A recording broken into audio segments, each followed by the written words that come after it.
Good afternoon and welcome to episode 48 of UncommonCents. Dean Holmes and a missing Craig Kamanis.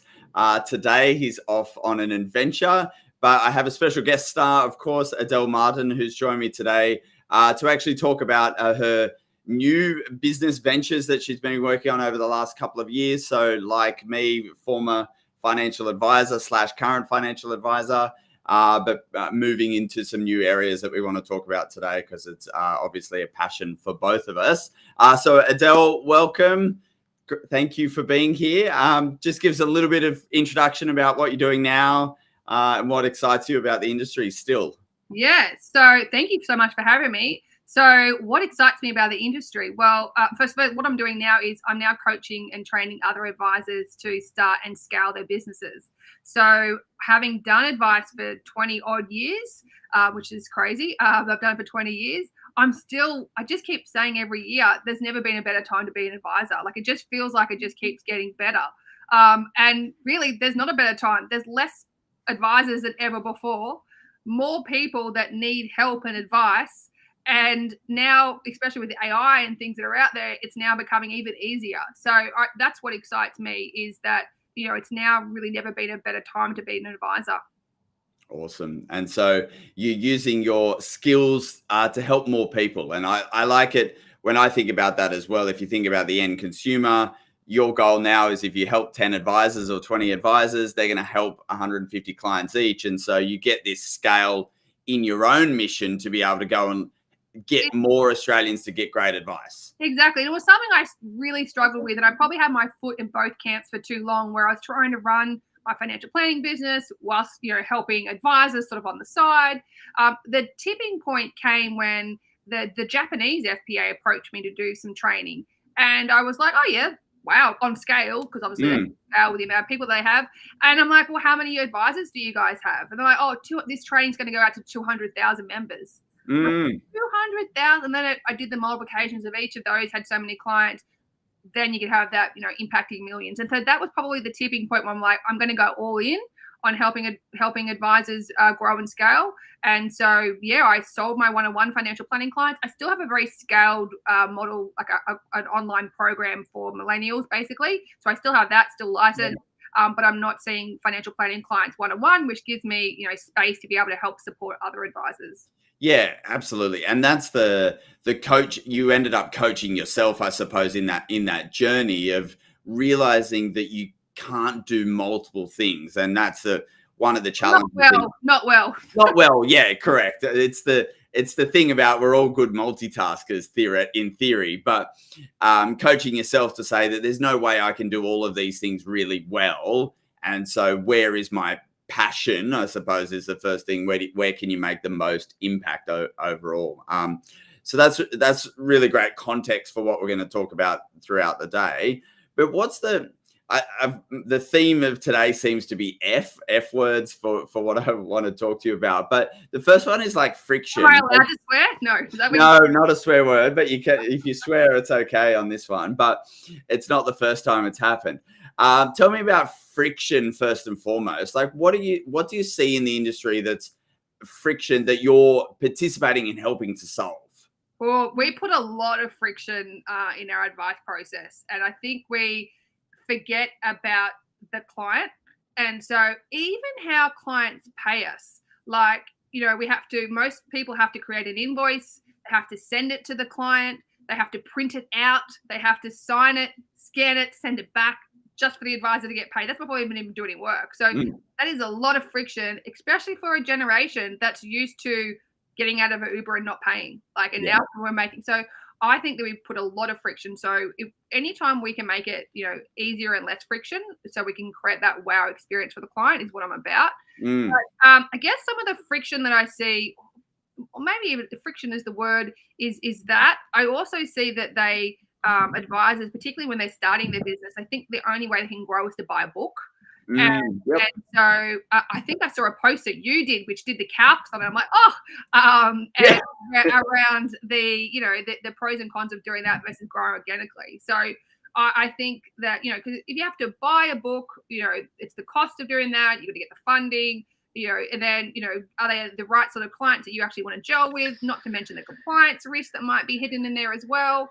So for me, I've been able to show that you can grow organically quite quickly without having to, buy a book or waste money on ads. And so, I see a lot of advisors think they have to have a fancy website. They have to, have an expensive website or, spend money on ads or buy a book to grow. And you don't need to do that. Like we're in an age now where there's more demand and less advisors. You don't need to do that. And so, and at first, though, I was told that I was a bit of a unicorn, that the approaches that I did, well, they work for you because, I don't know, I've had all sorts of reasons why people tell me that you're good at doing that public stuff. You're good at. I'm like, I'm not, special. These are repeatable strategies. Yep. And so, that was the first thing. Like one of the advisors that I'm coaching at the moment, I've been working with her for close to 12 months, and she signed 40-something clients, 46 clients, I think, in her first year. And she didn't buy a book. She didn't spend $1 on ads. And these are her ideal clients. And so, and think about the business valuation at the end of that period, assuming they're all recurring revenue as the industry would see. Instead of buying $200,000 of revenue and paying, $400,000 to $600,000 for that, she's created $200,000 worth of recurring revenue that she didn't have to buy, but it still has the same valuation at the end of the day. Yeah, spot on. So, and she gels with all the clients, like they're all her style. And so, great. And that's a bit about removing the friction from your business. If theoretically you could have all of your ideal clients, that business is easier. It's easier to come to work every day. The problems that you're going to solve for clients because they're all similar, and so that speeds you up. And I always say, if you've got 80% of your ideal clients, you can still take on other clients. But that whole thing about who you're talking to, you don't want to talk to everyone. Just talk to your ideal client. Yeah, I would love it if you look at your diary and every client in there, you're like, oh, I can't wait. I don't want to get to the stage where you're like, oh, like it just feels heavy, that pain in the ass, client.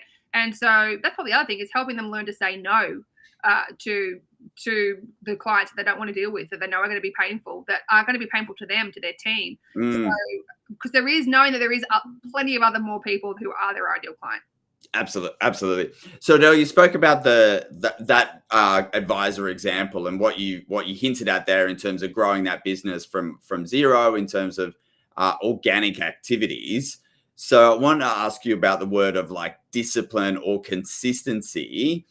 The thing that I hear about advisors going, I tried that Facebook thing and it didn't work, as an example. And I go, oh, how long did you do it for? And they're like, I did it for 2 weeks and I got nothing.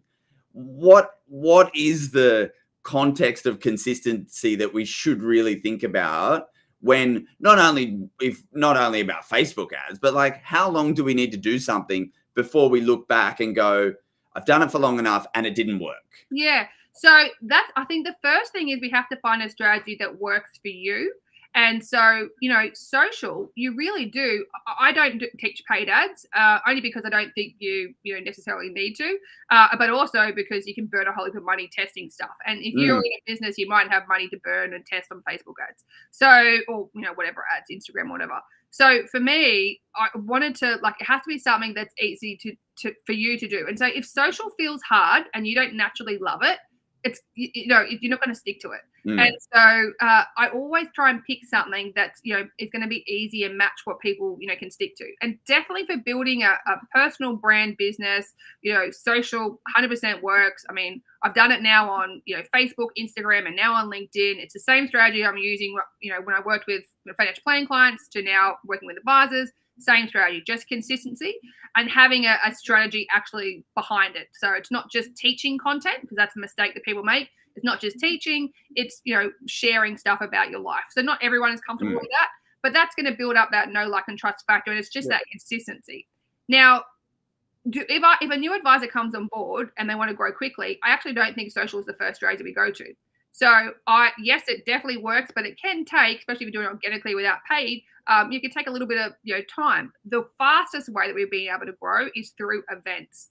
And you can get clients from day one doing events. So I'm not talking about doing your own events, because then you have to build your own audience. I'm talking about speaking at other people's events.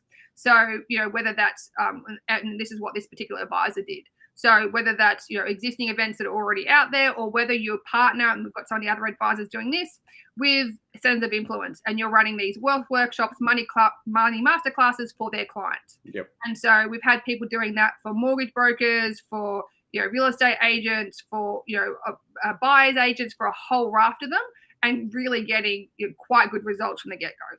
And so that's if we go back 15 years, there's the concept of going to a seminar where you physically went to the RSL and sat down in front of someone. And so is this that version, or have we digitized it? Yeah, we have digitized, except with that version, often you had to fill the room. You had to find the people. Yes. So where this is leveraging someone else's audience. So someone else's audience that they have built up the trust with, someone else has spent time and money building trust, you get to borrow some of that trust.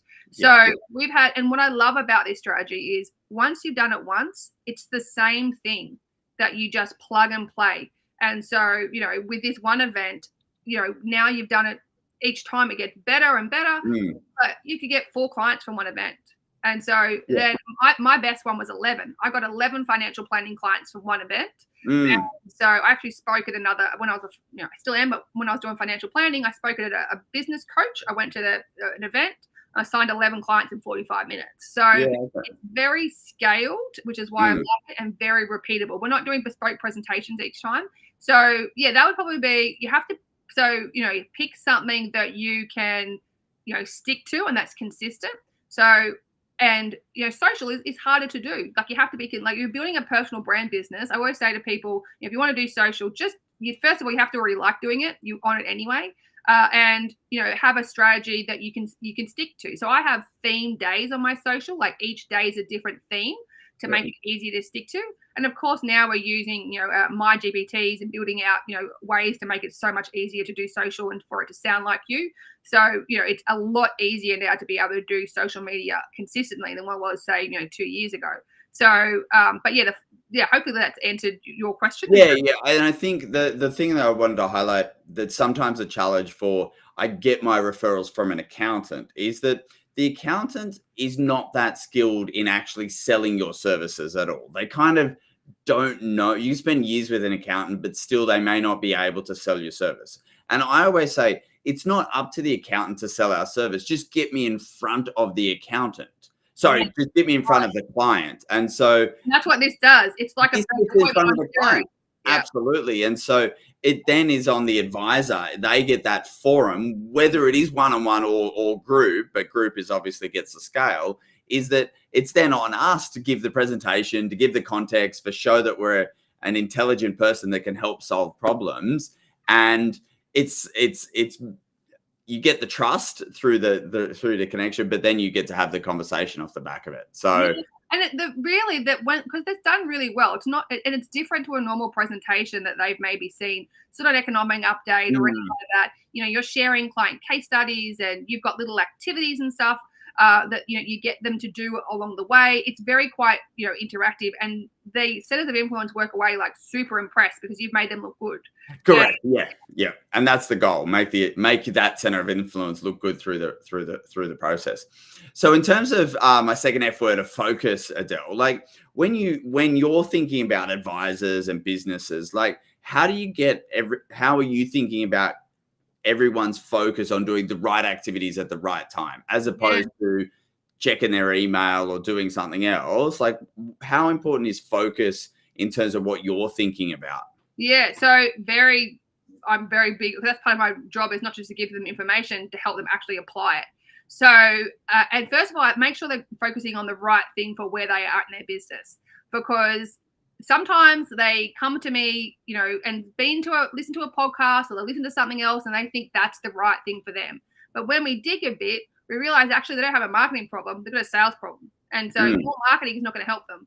Or actually they don't have a marketing problem; their website is slow, and people are coming there and bouncing. And so we just make that quicker, change the picture, and now we've got 10 leads in 2 weeks, which is what happened to one advisor. So I figure out like where they're stuck with. and make sure they're focusing on the right thing. Or sometimes they see what I'm doing, like in my financial planning business, I create an online program. They think that's nirvana, that I've sold hundreds of people into a $1,500 program without doing an SOA or having a sales call. They're like, that's amazing. I did that because I had a problem where I had too many leads and I wasn't taking on one-on-one clients. So, but I had someone who, built a program similar, spent 20K or something on it. And I'm like, how many of these clients? They had no clients. I'm like, well, I wouldn't have, you put the horse before the cart. You want to build the following horse. So, that is one of the things that you make sure they're focusing on the right thing. And then what we do is we break it down into one focus area at a time. We work in sprints every 6 to 8 weeks. We work on one project, get that really systemized and before we add the next one. And so, that's how we do it in like sprints. And then with the financial advisors that I'm working with, we work in the financial advisor scale squad. So what we do is I know what their project is. I know what they want to achieve for the year. I know what their project they want to do for these 6 weeks. And then we meet on a Monday morning at 10 o'clock Sydney time on a Monday. We come together and we look at, well, what are our 3 things we want to do this week? And because I know what they're supposed to be focused on, so it's high levels of accountability, which is not for everyone. But it's also a chance to share our wins, our lessons, what's worked, to hear from other advisors that are implementing these strategies as well. So for me, that high level of accountability and focus comes from that. We also have like what we call a get shit done session on a Wednesday, where we come together. We use the Pomodoro, focus technique. And we come together on a Wednesday for an hour and we actually complete and work on send something. So for these guys, it could be actually sending out a request for a speaking gig to reaching out to a center of influence. Like we actually hit send, do the thing, and it's done. So we work together on a Wednesday as well. So for us, it's being super focused, making sure you're focusing on the right thing, and having that high level of accountability.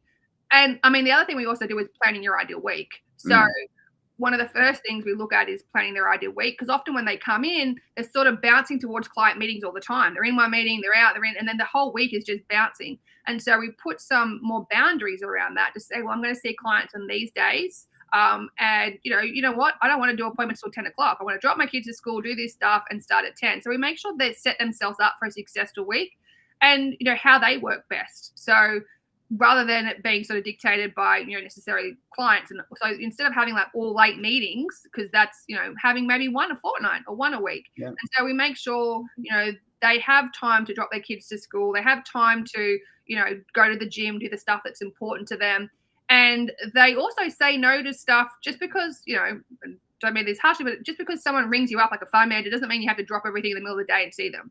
So you might have some boundaries around, how many of those, when you see them and that sort of stuff. So setting themselves up. I love it. Yeah. The technology has let us do that as well now. Like the booking, if you think about the booking link, sometimes advisors are their own worst enemy because they get the phone call and book it in, right? Whereas if they use the technology even themselves, you've got to book 48 hours in advance.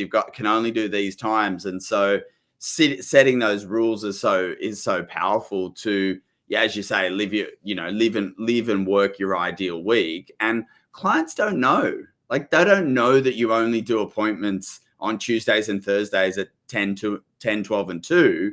They just see it 3 or 4 appointment times. And so they think you're busy at those other times, not that you've set that structure. So I think that's really good. And I love the accountability, like we had that, when we're in an office potentially, or you had colleagues or someone watching you do your work, like there was a little bit of accountability in a physical office. But if you're a single advisor working remotely, you've lost that sort of someone looking over your shoulder, holding you accountable in a positive way. And so randomly coming together and doing Pomodoro sprints on a Wednesday together is quite a beautiful way to get your work done or get shit done. Cool. So let's look at the future. What's 3 years? What are you thinking about for businesses in 3 years' time, and then maybe even 10 years' time? But let's talk about 3 years' time. What's it going to look like? How many clients can advisors serve? What's the structure of the business going to look like in your mind? Yeah, so I live in the future, which can be a good and bad thing because you still have to get stuff done today. But I really see how AI can really help make advice so much easier. Anything you can train a person to do, you can train an AI to do. And the speed of what it's happening, like, is going to be like nothing we've seen. So I think in the future, don't maybe 3 years, maybe 10 years, a new client will come on board, and you won't have to be data gathering. You already know everything. You won't have to be ringing up and getting information. It'll all be there and easily accessible, through open banking and, I don't know, MyGov or something. But finding data won't be the hard slog it is now. Yeah. So you won't have to be doing all that stuff in the background. And I think we'll also be able to, I think will happen is the coaching side of what you do, the actual physically being able to ask questions, is going to be way more important than the tech side. Because what will happen is you'll see the client, you'll get out of them what's important to them, which I think will, again, be a lot more to not just numbers. It'll be towards happiness and lifestyle. And so you really have to have a lot of those life coaching skills. Because then what you'll do is you'll feed into your AI, your tech, the fact find, all the information, and it'll tell you what the strategy is. The technical side will be the easy bit. It'll be the finding out what's important to that person and helping them live their best life. And maybe that's not necessarily more money. So I think that is where it's heading in terms. Now, what does that mean? You won't need to have necessarily heaps more advisors, or even I think for lower end clients to build that trust before they see an advisor. I can see how especially like a super fund or a bank could easily have their own little AIs. Now, I had to play with and call it something like Penny or whoever, and the avatar that you get, it'll know everything about you, especially if it sits inside your banking. It'll know all your stuff, how you spend money, what's important to you. So it could have that financial advisor conversation with how to start investing or how to reach your goal. Like, all of that stuff can be really done in an AI, could be done in an AI sense for people that don't want to see someone, one-on-one just yet. I could see how that totally could happen. And it's happening already. Like, I had to play, like, I'm not on Snapchat, I'll just make this clear, but I reignited my Snapchat app so I could see how the AI Snapchat worked. And so it's like it knows you. It knows where you live. It's suggesting, it feels like it's your little friend, which is a little bit creepy. Yeah. And I think that if we can take that into advice, the banks and stuff will definitely be able to use that because they already have all the data about you. Yeah, it's amazing. And when you say the advisor shortage, which I agree, the advisor shortage may not be a shortage in 3 years' time, not because new entrants arrive. It's actually because advisors can simply spend more time in front of humans because everything else is taken care of. And so I always talk about, like, how many meetings can you have each week as a indicator of how big you could be in terms of one advisor and how many clients. And it's huge. Like, you could have 400 clients if all you did was 1 hour meetings and everything else was either done for you, done live in the meeting, because the AI is so fast that it's doing the iterations with the new information as you and the client are talking about it. And then you can just go to the next meeting because the AIs and your team can implement it. So we may not have this advisor shortage problem. We still have the supply of the demand side, of clients needing help. And what do you think about human-led advice versus the chatbot? Like, how often do you think we'll just trust tech versus this is something I want to talk to a human about? So I think that it'll be a way for people to test the waters to see if they even need help, and they're probably going to be a lot more on it. Because what stops most people, which seems hilarious, but stops most people from coming to an advisor, is that they're embarrassed. They don't look stupid. Yep. And so, like, this is a way for them to maybe build up a little trust and feel a little bit safer. And certainly that's what I found with my Money Buddy, which is like a self-paced program that I use, is the people that were taking it up were actually, I thought they were going to be like really beginner people. Some of them were actually great financial planning clients that they just didn't know that, what we did or how we did it, or weren't comfortable sharing. Yeah. So I think it'll help those people who, as well. And I think once they understand it a little bit more, maybe they'll want to have that one-on-one, interaction. I think it'll also depend on your age. I still reckon, as people get older towards retirement, they'll just want to be able to see someone. It still feels like they want to be able to see someone and speak to someone. But in time, I think, and I know this is, horrible to say, but I think that if we can get that AI really good, and it feels so real, like you're talking to a real person, it's going to be very hard. Look at all the deep fakes that are out there now. It's still going to have someone licensing behind it. But if they could have feel like they're getting value, even now, like I use it with some health apps, like you can ask little health questions and she comes up and talks to you, and so I think in years time that it'll be so real, like you're talking to someone. It's going to be almost hard to know. Yeah, and that's the 10 years. That might be the 10 years plus kind of level, but there's definitely some exciting ways in which we can, over this period of time, continue to have the best part of the relationship with the client, and then the other parts, are going to be AI or automated and outsourced. It'll be a combination of both. I reckon advisors will be using it with them, so still have a face, a voice. It just would do all that sort of legwork for you, and lets you concentrate then more on the client experience and doing more stuff with them for the client. Which brings me to my last F1, which is the fun part of our industry. So Adele, like, how do we make, from a client and an advisor perspective, how do we make this more fun? So start with the clients, like, what are the things you think about that makes the experience for a client more fun and enjoyable? And then the second part, advisors get a bit bored as well. Like, I've been doing this for X number of years and I want to just do something different. Like, where's the fun for both of us in that equation? Yeah, so with clients, fun for me could be sending them a welcome gift in the mail, and that welcome gift could be a goals activity you get them to do. Maybe it's physical cards to get them prioritized, like something like that they actually, a values game or something.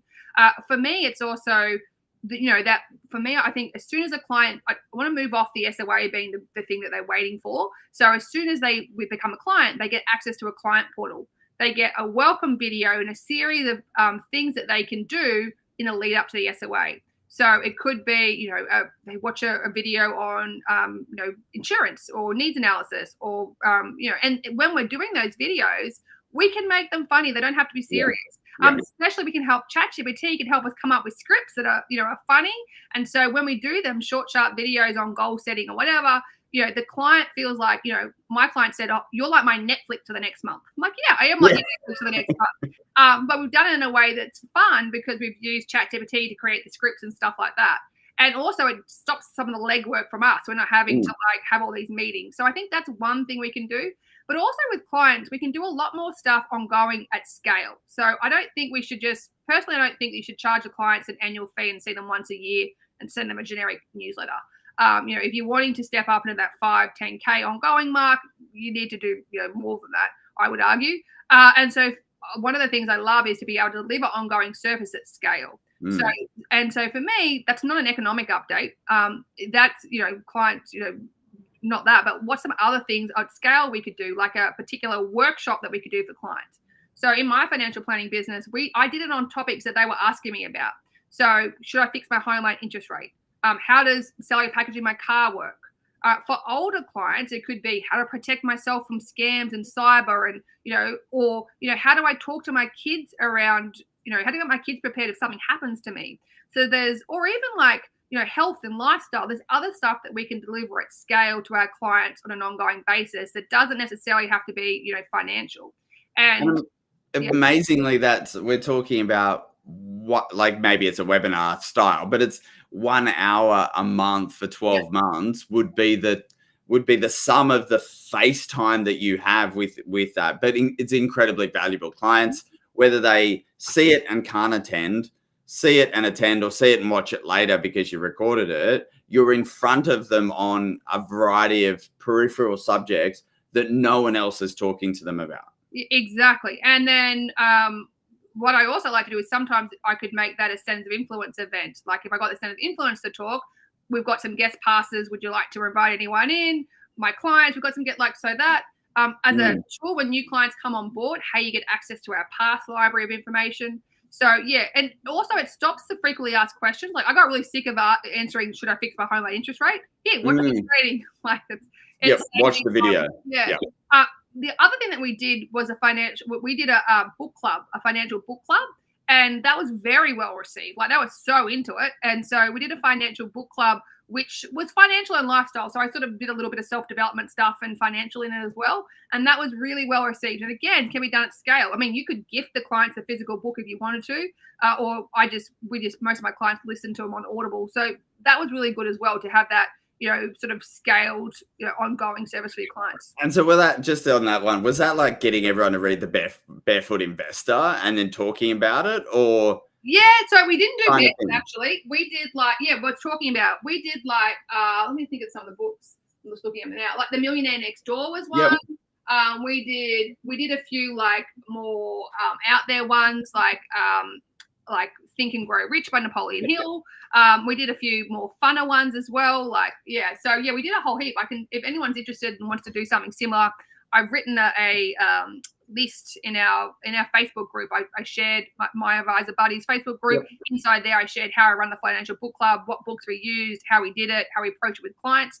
So if they wanted some more information, they can find that there. Yeah, that's cool. And I love that we're not afraid of giving clients information, and therefore like we would lose the client. Like that's a concept that some advisors think that if I teach them everything, then they're going to know everything and leave. No, and doing very different. Yes, it actually should be the opposite, is that you want to empower your clients with the education or information, but most likely they'll still want to be a client. They're just a better, well-informed client on that Every journey. Millennial client of mine had read Barefoot Investor. Every client. Yeah. So what about advisors? Advisors tinker with stuff sometimes because they're bored. So how do you make it fun for an advisor on the journey to still build their business and that grind? They sometimes get distracted and want to do a little bit something else just because it's a bit easy. Yeah, that bright shiny. You got to watch that bright shiny. So I get them excited about how are they going to celebrate at the end of this milestone. So like, what are we going to do when we hit blah? Like, get them excited about that. But also, I think that you like have some time for creativity, build it in. Maybe once every so many weeks, you want to have a no client week where you do have some time to play and to tinker. So I've been personally doing that on a Sunday, which it's exciting to me. I've been playing with a whole lot of AI stuff on a Sunday. Yeah. So, but also, how do I incorporate that stuff into, we plan out the ideal year. What does an ideal look like? You don't have to get everything from your business. So if you're wanting some creative stuff, how else could we build that in? So for me, I actually was looking at doing like a poetry course and a creative writing course. I really like doing that.